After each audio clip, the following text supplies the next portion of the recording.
आज हम पढ़ेंगे आज हम पढ़ेंगे कक्षा 12 के अध्याय 3 मानव जनन। इसमें हम पढ़ेंगे मानव जनन तंत्र के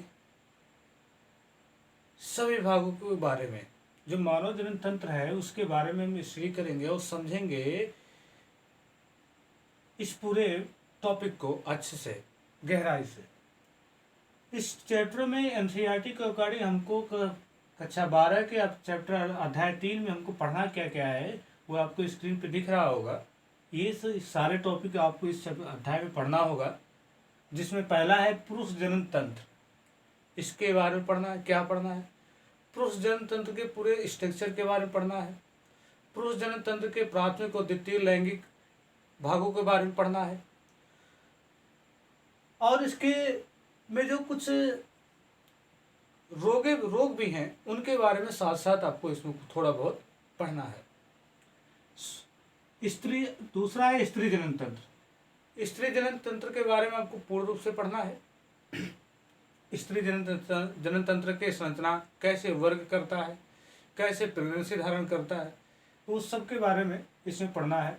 तीसरे टॉपिक में युग्मक जनन। युग्मक जनन के अंदर आपको ये पढ़ना है कि कैसे शुक्राणु का निर्माण होता है और कैसे अन्न का निर्माण होता है। यानी मानव में नर के अंदर कैसे शुक्राणु का निर्माण होता है और मादा के अंदर कैसे अन्न का निर्माण होता है, उसके बारे में इस चैप्टर में आपको पढ़ना है। इस टॉपिक के अंतर्गत आपको पढ़ाया जाएगा। जिसे अगर युग्मक जनन है तो युग्मक जनन के अंदर अगर शुक्राणु जनन के है तो उसे कहा जाता है शुक्राणु जनन। अगर इन नर के अंदर शुक्राणु कैसे बनता है उसको कहा जाता है शुक्राणु जनन, और मादा के अंदर अन्न का निर्माण होता है, इसकी वजह से उसे कहा जाता है अंड जनन। इन मादा के अंदर ये दोनों आपको विस्तार पूर्वक बताया जाएगा अच्छे से। आवर्त चक्र, मेंस्ट्रुएशन साइकिल, जिसे रजोधर्म के नाम से भी जाना जाता है, इसके बारे में भी आप इस चैप्टर में ग्राफ के माध्यम से अच्छे से पढ़ेंगे। पूरे महीने में कितने दिन में कैसी घटना होती है, कैसा आकार होता है।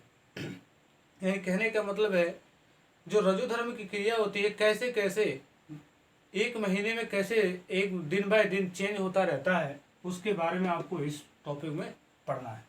फिर आपको निषेचन एवं अंतरोपण के बारे में पढ़ना है। शुक्राणु और नर शुक्राणु और मादा अंड जब आपस में मिलते हैं, इसको निषेचन कहा जाता है। तो इस निषेचन के बारे में पढ़ना है, और कैसे निषेचन के बाद जो भ्रूण वगैरह बनता है उसका इम्प्लांटेशन कैसे होता है यूट्रस में, यानी गर्भाशय में अंतरोपण कैसे होता है। उसके बाद आपको अगले टॉपिक में पढ़ना सगर्भता एवं भ्रूण परिवर्धन, यानी प्रेगनेंसी क्या होती है, सगर्भता क्या होता है, और उसके बाद जो उसमें भ्रूण परिवर्धन होता है कैसे होता है, यानी एम्ब्रियो जो होता है वो कैसे 9 मंथ तक डेवलप होता रहता है, उसके बारे में पढ़ना है। यानी 9 मंथ तक पहले महीने में बच्चे का बाल आया कि सिर आया कि हार्ट बना या उंगली बना या नाखून बना, किस महीने में क्या बन रहा है, उस सब के बारे में डिटेल्स में आपको पढ़ाया जाएगा। उसके बाद आपको परसों, यानी डिलीवरी के नाम से जिसे आप जानते होंगे, यानी बच्चे का उत्पन्न होना, माता के शरीर से बच्चे का उत्पन्न होना परसों कहलाता है। इस परसों के बारे में पढ़ना है। पार्चुरेशन, जिसे डिलीवरी के नाम से भी जाना जाता है, उसके बारे में पढ़ना है। और दुग्ध स्त्रोत, यानी माता के शरीर से जो बच्चे के लिए दुग्ध स्त्रोत होता है, उसके बारे में आपको डिटेल्स में पढ़ना है।